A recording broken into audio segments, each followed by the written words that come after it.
All right, so I have started recording. I'm on point. I want to welcome everyone this morning, and it's 9:02. So let's go ahead and get started. People are making it in.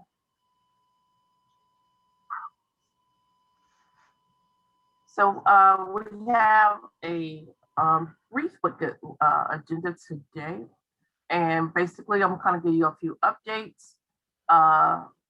Then we have an update also from TAGT. And then we got a district that's sharing out today with a partner. And then any happenings from you, any shout outs. And then, we always like to end with your Q&A. So as we know, our COVID numbers, we're still always trickling. We're trickling up.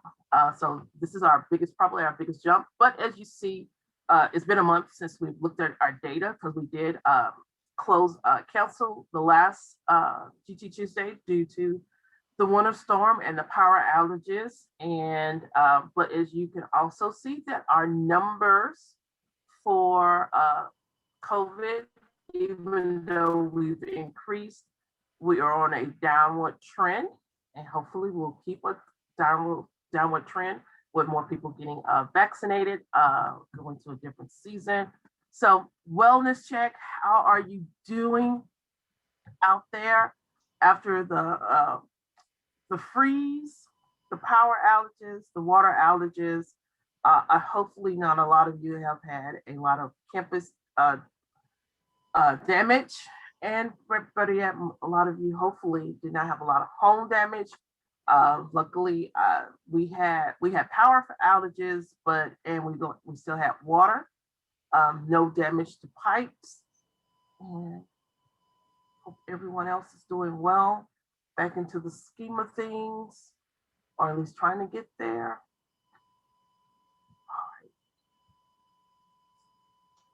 And then I know that there's a couple of districts that have actually kind of at this point, there's because they're doing campus changes are actually ended their season, their school year, and then some are working out how they're doing it.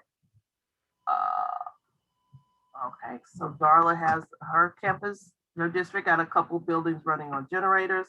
Yeah, there's still some that are really just getting back, and then some are still in construction mode and rebuilding and getting code approvals.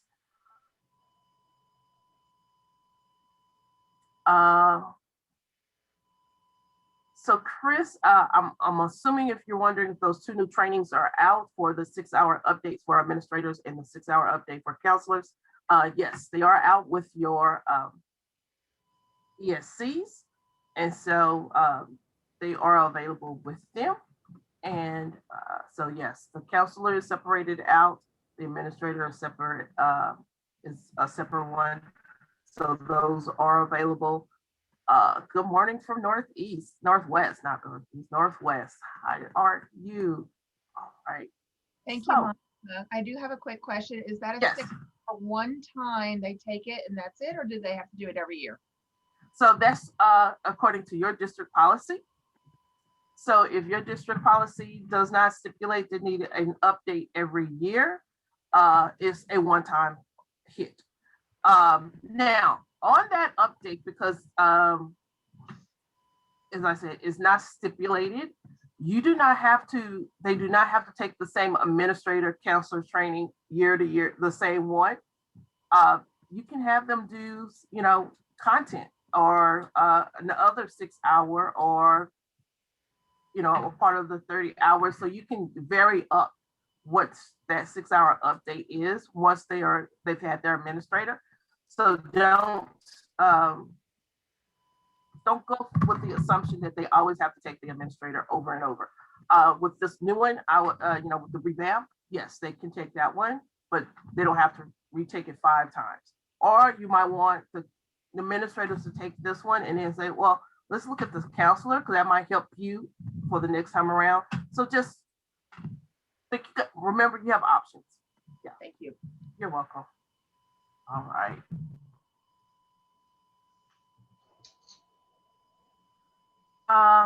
So everyone knows where all the material is on the COVID website. They have been updating, and I want to say the recent update is probably going to be on attendance, and there have been some updates. If you have students that have been impacted uh, by the storm and are now in a different housing or different homes or possibly homeless, there has been an update for how to handle that on our website under the SPED and special populations. So think of doing that to make sure that your coworkers are, or it might be under your hat also as we go forward. One other thing is the GT Tuesdays. Here's the registration information. I will actually also update this on the website. I have my newsletter coming out this week. So you'll see that there also, and a couple of other updates and some info. GT guidance has not been updated, and then looking for your guidance on what do you, as we go into this next season and then preparing for summer, what would help you the most? So let me know what you need and what kind of info would you like to see. For those who have not registered for our newsletters, here is the link for the newsletters to sign up for that and to get announcements. So you all know the state definition. So remember, we're always looking for those students of the same age, experience, or environment who are showing a high performance capability in the intellectual, creative, or artistic area, capacity for leadership, and then those who are excelling in a specific academic field. And then our goal is to ensure that their individuality and creativity are reflected in advance or in relation to their other students of the same age, experience, or environment. So we're looking at those self-directed learning, thinking, research, and communication skills. So that's what we're kind of looking at today, is that development of innovative products and performances. And let me see if she is on. Yes, she is. All right, Paulina. Good morning, everyone. Good morning. It's nice to see all your faces with your cameras on. I'm Paulina Van Eden Hill, the Executive Director of the Texas Association for the Gifted and Talented, your professional organization. Our mission is to connect and empower parents and educators to meet the unique needs of gifted individuals. Hopefully you guys are all aware of us, but if you're new, wanted to make sure that you know that we're here as a resource to you. Wanted to give a couple of updates. I believe this went out or is going out in the newsletter, but if you don't get our emails, we are having a series of online learning events called Leadership Plus. And Monica, is there a way I could share my screen? Give me 1 minute. Oh my gosh, I think you already have it set. Awesome. Are you guys seeing it? Yes. Okay, we're going to do a learning series March through June. It's one half day every month, starting on the 23rd with a focus of each one. So what we wanted to do with this conference, if you're familiar with Leadership Conference, which we normally have in the spring for gifted administrators and specialists, we wanted to provide an opportunity for you all to have some really active learning opportunities. And so we will have a couple of presenters. You'll have access to those sessions prior to the event. And then the 3 hours that we get to spend together will be focused on active learning through a panel or two, some live Q&A from you all. And then we are moving into roundtables and cohorts. And so really the opportunity for you to build some community around the state and share what you have learned over the last year or several years, and also learn from folks who are in similar situations to you. So the dates are here on the screen: March 23rd, April 20th, May 18th, June 15th. You register once and you're put into a cohort of coordinators or specialists that are in similar, like I said, similar situations as you.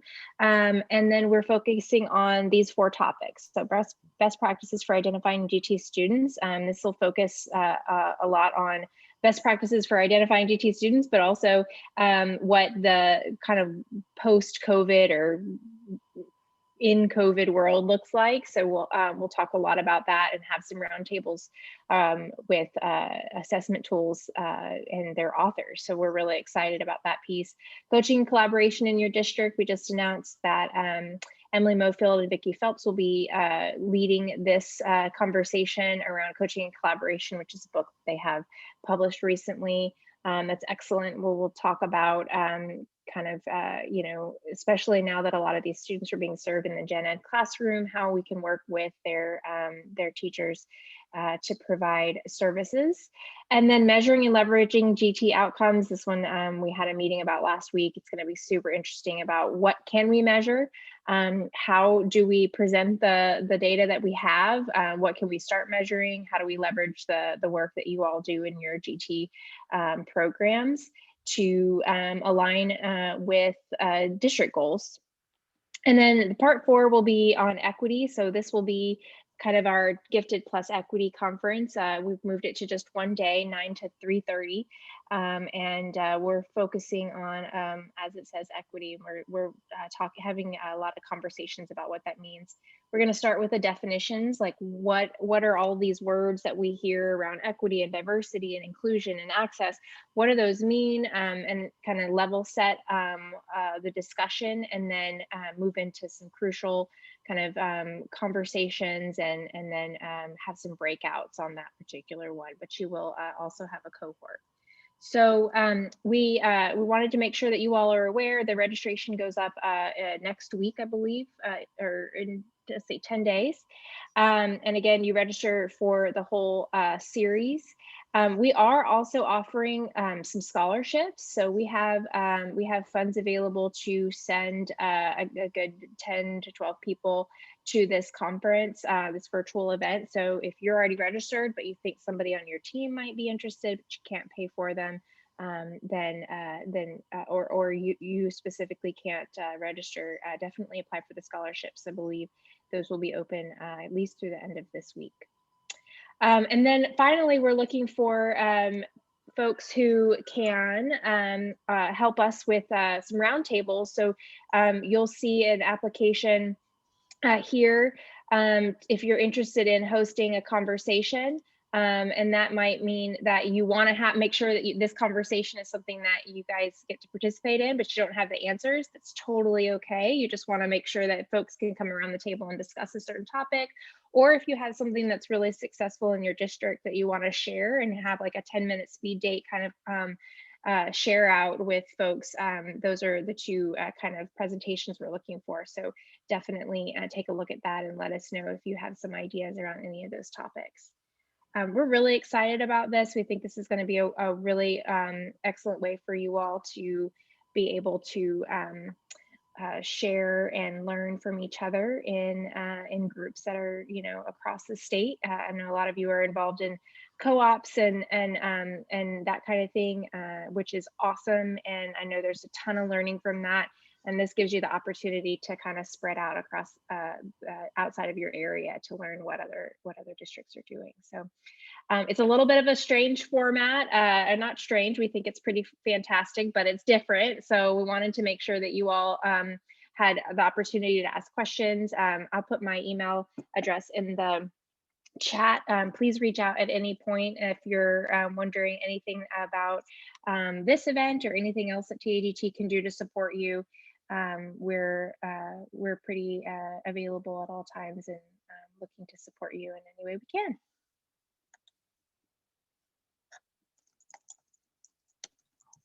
Thank you, Paulina. All right. So as I said, we're going to go into looking at products and performances, and looking at the TPSP and those other experiences that you may elect to use out there in your districts, and making sure that it's a part of your curriculum processing.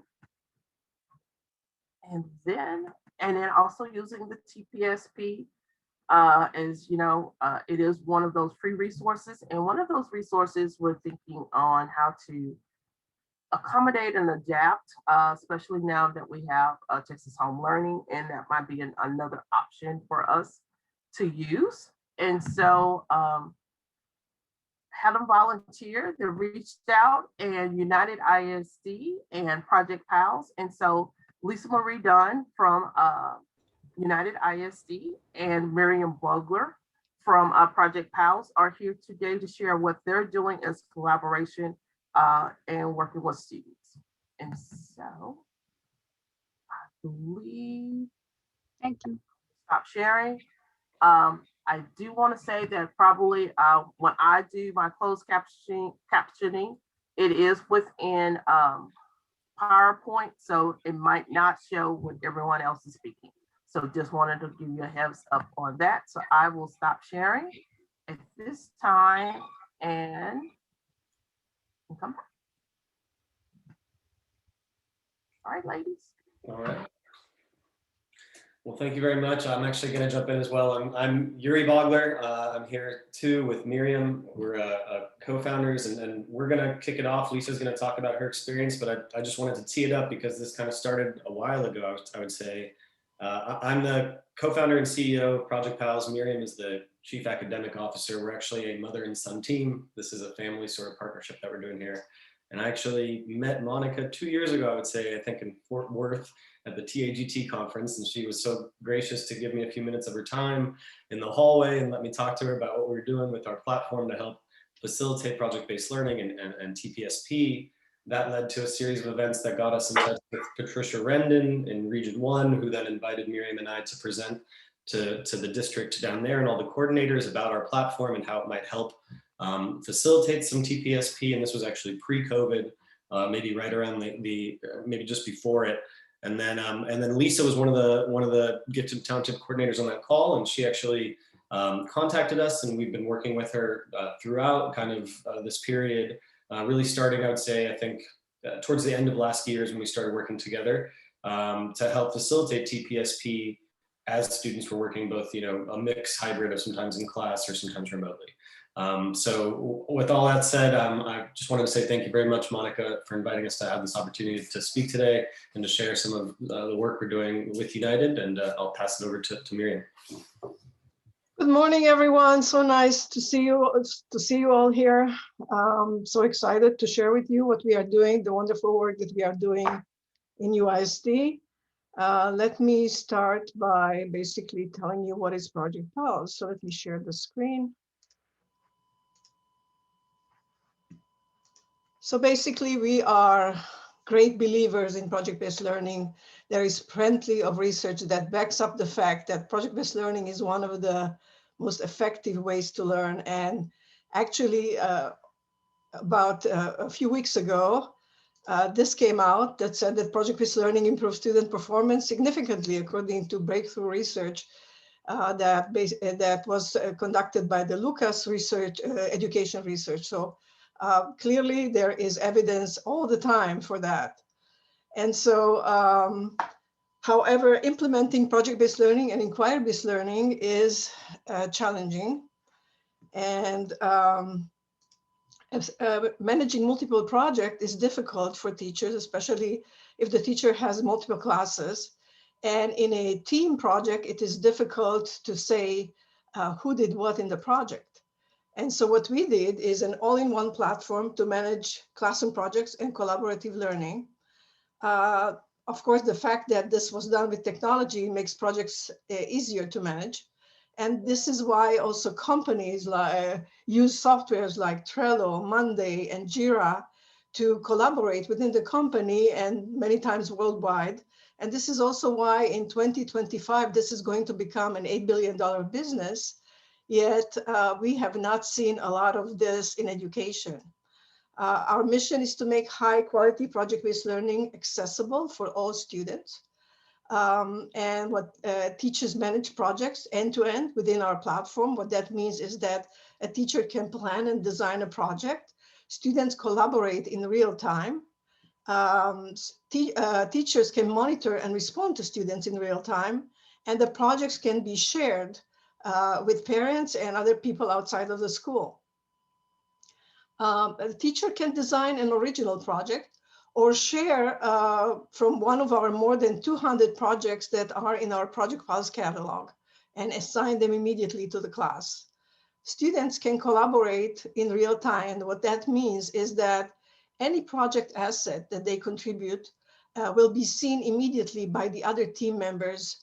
Or if a student in the team moves one of these project assets, other team members can see that happening in real time. The teacher can monitor student progress with transparency and accountability.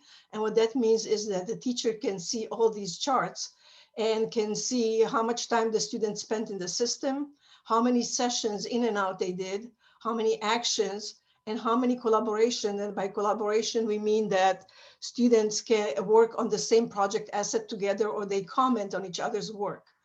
This pie chart that shows the percentage of contribution by each student is the only thing that students can see.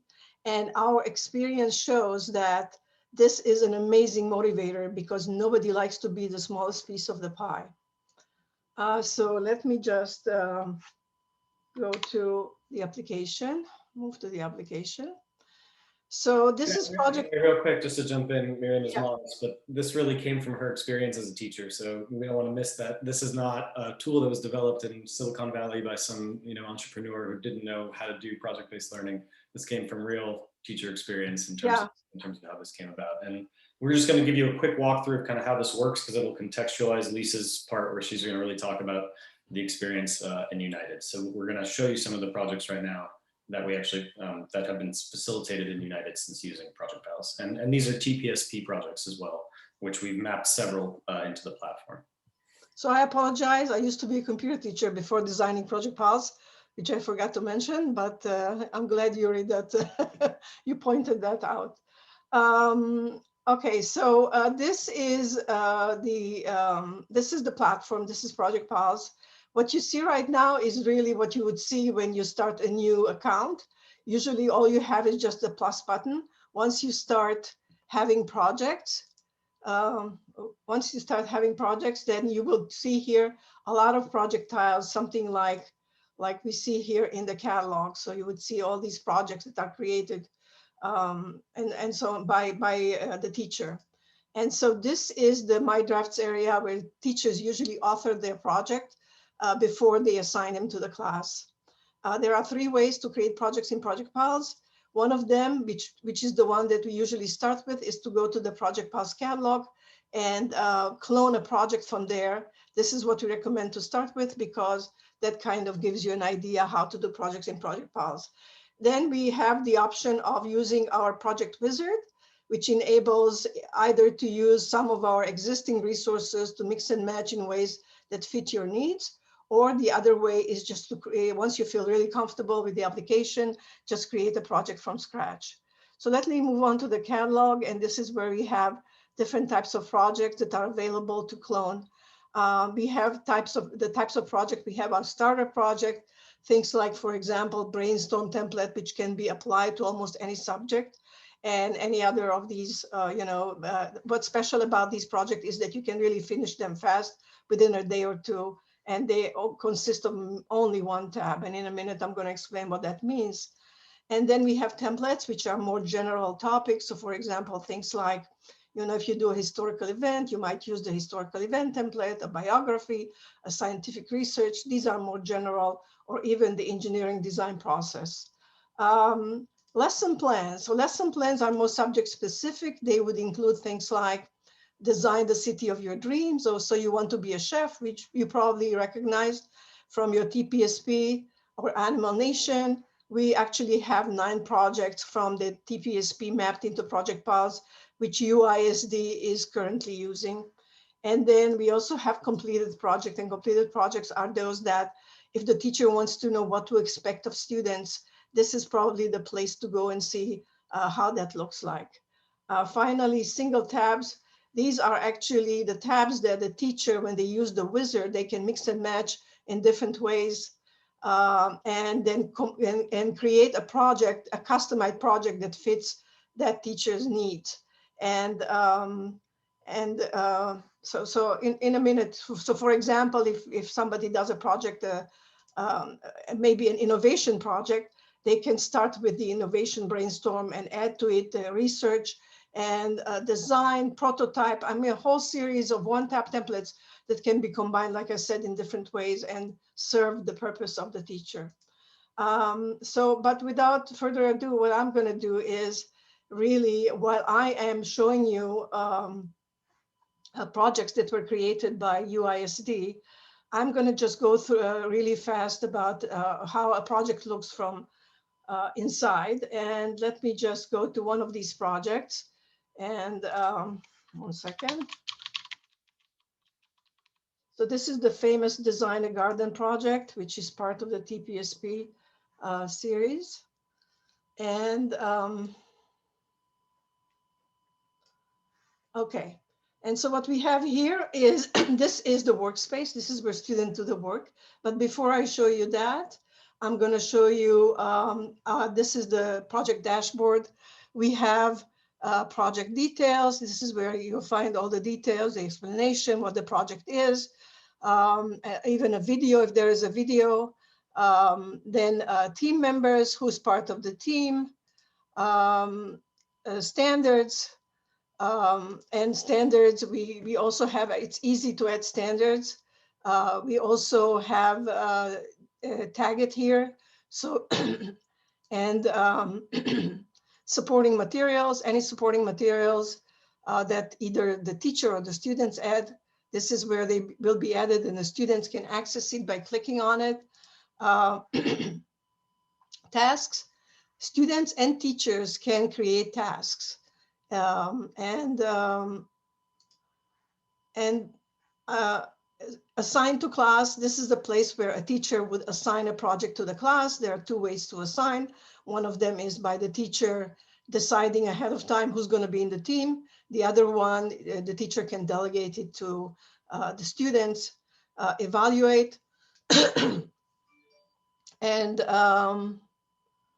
then analytics. So analytics right now in this project, you will not see, but in a minute, I'm going to show you in student project how that looks like. And so basically, this is the workspace. This is the workspace. And this, what you see here on the workspace are basically placeholders or scaffolding for the students. And again, you don't have to provide them the scaffolding. If you decide that you want them to just do everything from scratch, you can just give them an empty place. And the reason is that for every tab, we have instructions and the teacher can provide videos and text to explain exactly what the teacher is expecting of the student. We are great believers in computational thinking. This is the way by which engineers are solving problems. When they have a big problem, they break it down to smaller problems, and they solve each, and then they add them back together with some logical glue. One way by which we implement this is by breaking down a project into phases.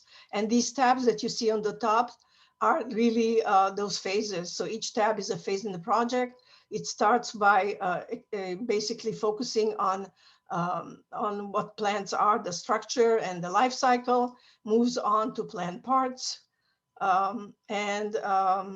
And here students are focusing more on the parts, growing plants, and continuing to basically add math here in the sense that it focuses on composite figures and how to calculate those. Then they are starting to focus on the garden type that they are interested in, accessing an internet site to find out about frost zones. And you can even import Google. We work with Google. And so you can import Google files here. And again, we are not trying to compete with Google, but Google does best. We are not trying to compete with that. So clearly they are doing spreadsheets much better than we do here. And then, so here are a spreadsheet that basically the students are able to write the the safe planting dates or even the plants for the garden and so on. And then moving on here, they will now have those individual plant cards using one of our computational thinking tools. And moving from here, they will go to the, they will start planning their garden. And again, this is where they will also calculate the composite area of their garden. And another attempt that they will do in the second, the garden design tool, and finally come up with the last one, which is the final design that they will opt for. And that's basically the end of this project. So just to go from here, from the general, I will move on for a minute to a project that's exactly the same project done by students in UISD. And this is, they started, so this is a work in progress, so you will not see the entire project finished here, but this is the beginning of it, and they started here with annuals and perennials and moving on to the plant parts. And discussing that, growing plants, and I believe that this is as far as they went. I understand they still have time until May to finish this, but clearly an amazing project. This is not the only project that students are working on. So another project is So You Want to Be a Chef. And here, basically, the students are supposed to focus on any type of culinary, any type of culinary kitchen, basically. So for example, here they are focused on Mexico and its food and food history, and moving on from here to how to cook the food. I'm guessing that this is going to be something that they will attempt later. And then then the cookbook, and basically created a cookbook to describe several of these the Mexican foods that they are focused on. Another project, again, with the So You Want to Be a Chef, this time they are focused on potatoes and how to do all kinds of recipes with potatoes and the history of potatoes and so on. Moving on from here, there's another project here, and this is basically focused on photosynthesis and basically the steps of the entire process. And showing how everything works using an image and the relationships between them, you know, what is the input and what is the output of the process and so on. And so basically this is, you know, and then if I go back here, then we have the ability again to import. So we have a by classes area here, and we can, United is using its Google Classroom, so they can, if they create a class, they can import their Google Classroom. It's really easy. Or if you're not using Google Classroom, you can still create your class. The classes are going to be created here on the bottom, and so on. So basically, it's really that the entire system is easy to use. So right now, after showing you all this, I'm gonna give Lisa the opportunity to also tell us, Lisa Dunn from UISD, to tell us the experience that she has on her side talking to teachers and students. Okay, thank you, Miriam. Before I begin sharing our process and how we got started with Project Pals, we have a question in the chat. Can you show a lesson plan? It looks like Jennifer. Oh, you want me to show a lesson plan? Yeah, she wants you to show a lesson plan, and then once you've done that, I'll go ahead and share our experience. So you mean one of the projects? That's what you mean, right? There's there are actual lesson plans in the platform. I guess she wants to take a closer look at that. So the lesson plans are, you know, let me just go to, which one did I do? Let's go to Animal Nation here. And the lesson plans are here, are in the instructions box. So we have a description of what needs to be done. There is a video that also tells the students what to do, and on each tab. So each of these tabs, when you go to the Animal One here, each of these tabs has the instructions what to do, and has a video explaining to the kids how this tab needs to be done. And we also have, when you go to the details here, there is a video that kind of gives an overview of the entire project. So, and then we also have, of course, on every tab, like I said before, we have the the scaffolding that helps students proceed and understand what they need to do.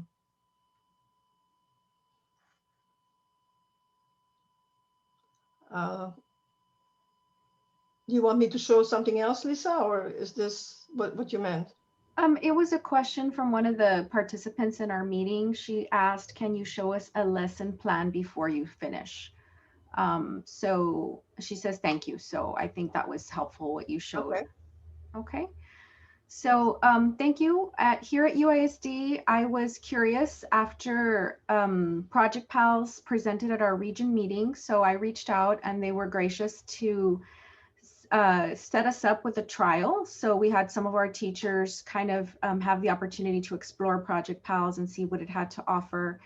And then we, as a district, we rolled it out as an option for some campuses if they wanted to work with Project Pals and use some of their GT funds to purchase. And we've had a great experience. The way that we start GT services is that our students take an interest survey. So based on the interest survey, then the teacher kind of decided, okay, these are the projects from the platform that I'm going to offer. And I had requested that some of the TPSP projects be included in the platform, you know, tasks like the Pursuit of Passion, which is open-ended. And so we have our students and our teachers working with it. It does take some work at the beginning for the teachers to become familiar with it. And Miriam has provided some training for our teachers, which has been very helpful. And then for the students to start using it. And it's really useful in the sense that we get to see what's going on, you know, from the administrator perspective. I can go in there and see the progress, how the students are working, how far they are in their projects. So there's teacher and student accountability.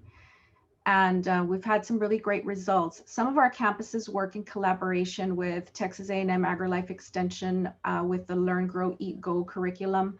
So they chose the project like, so you want to be a chef, because they are used to seeing those demos with healthier remakes as far as foods and culture and things like that. You'll notice some of the projects that she shared. And then also the one on building a garden correlates well with that program that the students are doing. And then we had some students research animals, so relating to the TPSP task of Animal Nation. And so we have students of all ages working. I see that somebody's asking about which grade levels. Initially, the feedback we got from teachers said that, you know, the students in grades 3 through 5, but really, I think you can tweak any kind of project for any age. And we do have younger students as well working. Animal Nation is a first grade task. So even some of the younger students can work with it. And it just takes a little bit of training at the beginning so that they'll be comfortable with the platform. And they do have a workspace. And then they also have, like, instead of a trifold, right? Because right now students are working virtually. So instead of creating a physical trifold, they have the workspace that they also, once they refine it, they present and they show it and it looks clean and professional. And several of our students have been presenting the work that they've done so far. So it's really been a great experience with a lot of room for tweaking things, you know, to different needs, different ages. I could even see middle school students using it as well. But for right now, we are basically using it at the elementary level. And that's about it, unless you have anything else you want me to address, Miriam. I think you're muted. No, then thank you. That's it. Thank you, Lisa. Welcome. We also have, like I said, the project level, it really depends on the students. So you can do any projects here from starting from very young age, like Lisa mentioned, and up to even university. Really, the level is determined by the project. We can, if somebody is interested, we can show you some very high level high school projects or even further than that. So just wanted to point that out. And without further ado, I now want to transfer to Yuri, who's going to talk to you about the analytics. Yeah. So thank you, Miriam. So yeah, my background actually is not in the classroom. It's more as a marketer, having worked in several big corporations like Ticketmaster and different companies like that. Actually, Favor, I used to be the head of marketing at Favor, the local, Miriam, I think you need to continue presenting. Oh yeah, that's right. That's right. I used to head up marketing over at Favor, which is has been doing some great work, obviously, with HEB throughout this terrible crises in Texas. So I've used data a lot in my job to help evaluate. I know that in education, there's obviously an increased focus over the years on data as well. And we collect a lot of data of what the students are doing in the platform and present it back to administrators and teachers to help increase kind of the transparency of collaboration during the project and hopefully improve accountability and evaluation in terms of who really did what within the group project, which is a major pain point in collaborative work. So here you're looking at a kind of administrator's view comparing activity across different schools. And this is actually some data from this account, from the actual United account, where that shows a few different schools here and kind of their number of actions, which is basically how much content they created, number of sessions, collaborations, and hours. And you can kind of compare at a high level how the different schools are participating within a district. And then Miriam, if you could jump to the next level, kind of drilling down here to actual teacher usage within the schools. So here you can kind of track how much the teachers are using it. And what we're talking about teachers, it's all of the students that are associated with teachers in those projects. So teachers are added to each project that their students are working on within their classes. And so you're kind of able to aggregate up all of the different classwork that the teachers are working on. And then the final one, Miriam, if you can jump to the next level, would be actually comparing different projects within a class. So if you were a teacher and you were looking at a class of projects and you wanted to see who was kind of pacing ahead or in terms of work or participation, or who might need to do some more to catch up, this is a place where you can kind of get a bird's eye view of all the different projects that are happening in your class in one place, get a glance at it, and then if you wanted to go into the details, you could click on one of those projects and it'll take you to the actual project itself and show you. Then you can really drill down and see the individual level of contribution of the students. So you really are able to go from that project level, all the way up to, the district level in terms of being able to compare schools, teachers, projects, and students as well. So hopefully this, makes it easier to, again, evaluate kind of who exactly is doing what throughout the project, as well as who's engaged with TPSP or project-based learning in general, at the school level. So with that said, just, I think that's it, Miriam, right? In terms of what we cover today. So thank you so much, Lisa, for sharing your experience. Thank you, Monica, for inviting us here today. Patty as well for reaching out. So everybody, really appreciate your time. And, certainly if there's interest, we would be glad to work with, any of you on facilitating more, TPSP and project-based learning in the classroom. Or outside of the classroom if the students are working from home, which has happened more often than I'm sure all of us have liked. We just got a question from Tracy about what is the cost. So yeah, the cost is, it's on a per student basis, and it's starts at, it is, if you're buying a very small amount of licenses, like less than 100, it is $10 per student per year. But basically, as we start to scale up the number of students, that per unit cost of students can come down, depending on the volume, pretty substantially. So that's sort of the way it is. And then in regards to training and professional development, it's pretty much all virtual nowadays. We haven't done a physical one obviously in a while.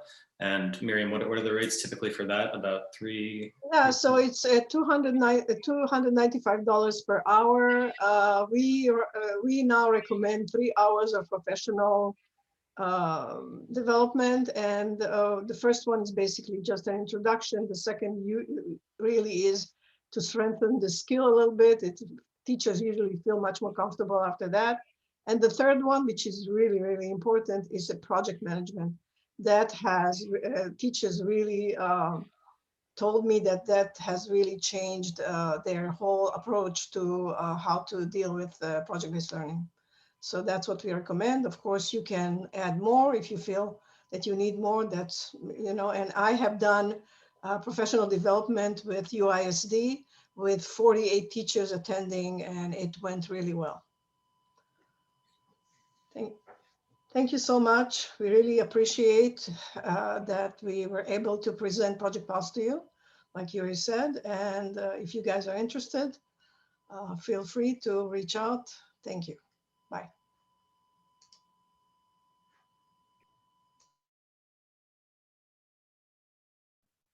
All right, so thank you for that. Screen's back. If you, there you go. Thank you for putting that in the chat.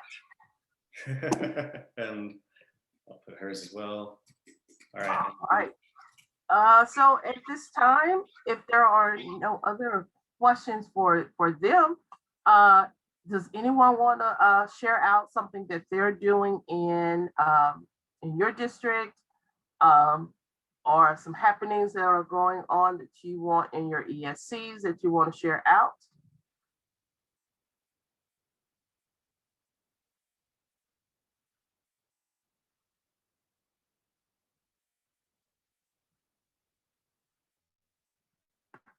All right, so questions? Anyone got questions out there?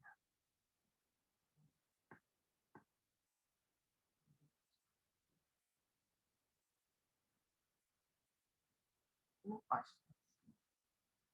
All right, you have no questions. Monica, I have Someone asked a question, can this work with Renzulli Learning? Okay.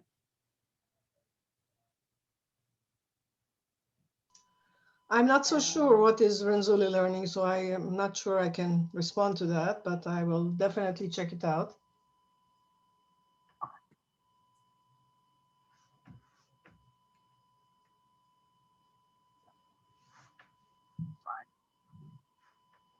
All right, so we'll find out on that one. Yeah, absolutely. Okay. And so at this time, all right, Jessica, with Region 12, they are having their upcoming GT conference, and they are looking for presenters. She put that link in the chat, so if you're looking for that. I do have a poll question, so I'm gonna launch a poll right quick. Considering some things using, kind of want to know, do you use the Texas Gateway? Is that something that you would like to consider? And then looking at that as a option for some other things out there that considering as we move forward, looking at trying to provide you with a few more resources.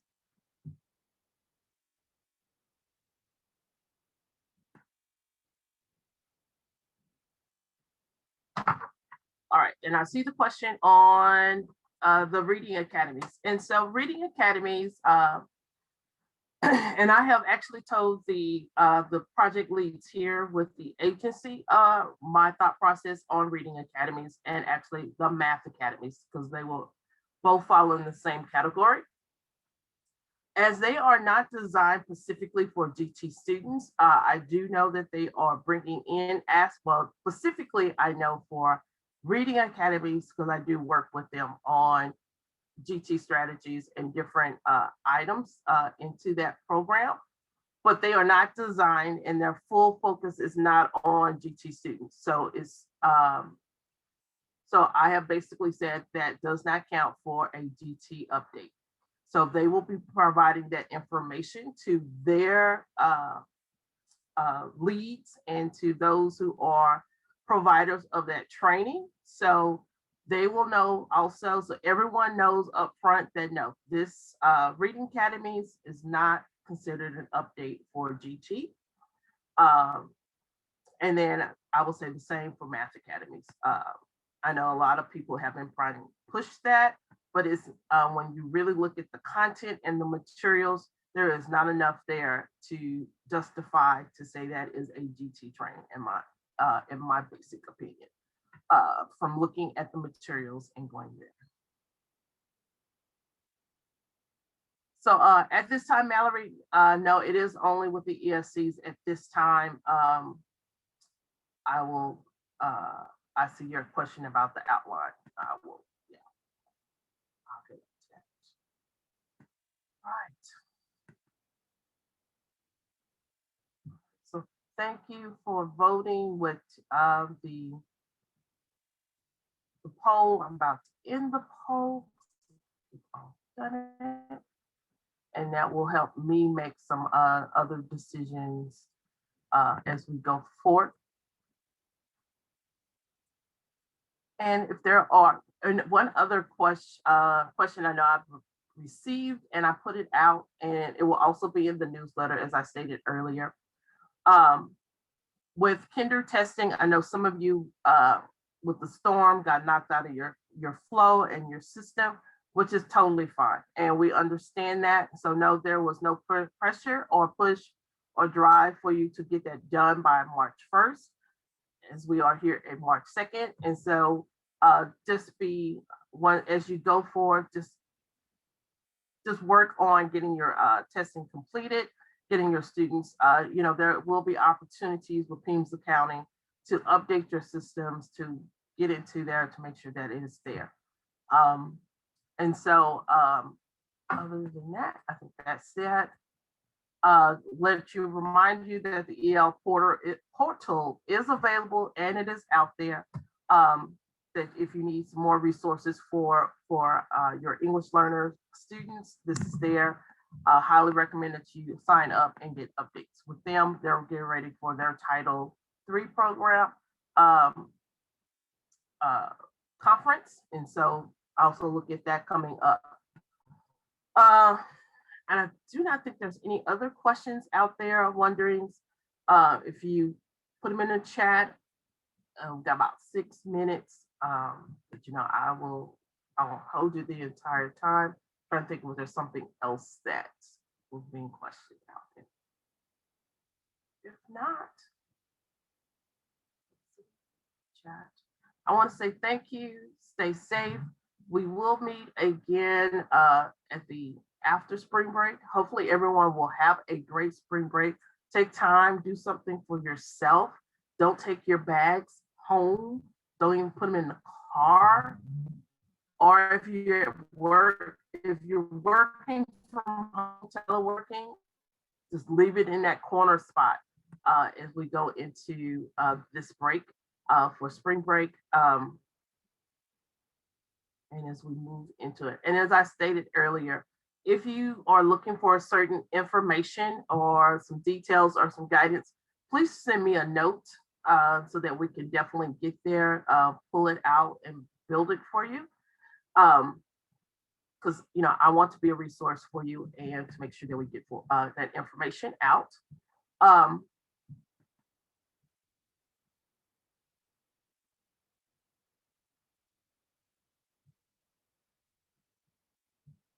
So just want to make another statement of that as we move forward, we will on occasion, actually our next presenter is actually coming from the Reading Academies.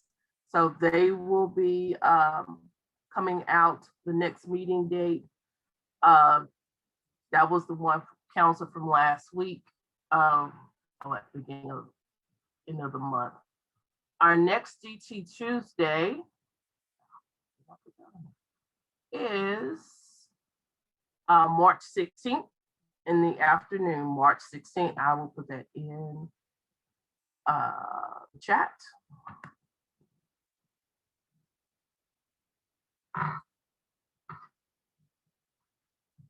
And then, as you know, we've been talking about our certification process and building, and that kind of went on hold with, some of that went on hold with the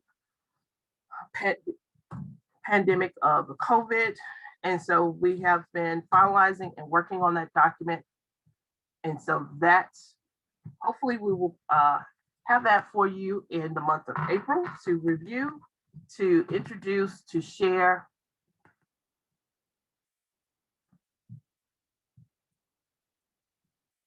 And then I do want to say that I am not today's Project Pals. Thank you to them. I just want you to realize that we are not endorsing any one vendor. So that is up to you. That is your option to review. Just knowing that some people wanted to hear more about other options that you can use. So just wanted to put that caveat out there. All right, I think I am. No, March 16th chat is identical to date. No, actually it's TEA with the Reading Academies talking about if she's available, and it will be probably 15 minutes and not necessarily the 30. Talking about the Reading Academies, because I wanted you to be aware of what they're actually doing and their strategies compared to what we are doing with the others. And as you know, Reading Academies is offered by the state, and it is a requirement for all elementary, not all, most elementary teachers. The 16th meeting date is at, meeting time is at 2 o'clock. Is it 2 o'clock? 1 o'clock. Well, I'm losing my mind. 1 o'clock, 1 to 2 on the 16th. Sorry, y'all. Trying to get back into the scheme of things. Yes. So if there is nothing else, okay. All right. I thank you. I hope that you have a great spring break, that you have a a wonderful week. Feel free to reach out if you have questions in between, and have a marvelous day, everybody. And I will be working on making sure that these are all posted. I got all the videos there ready to go. So.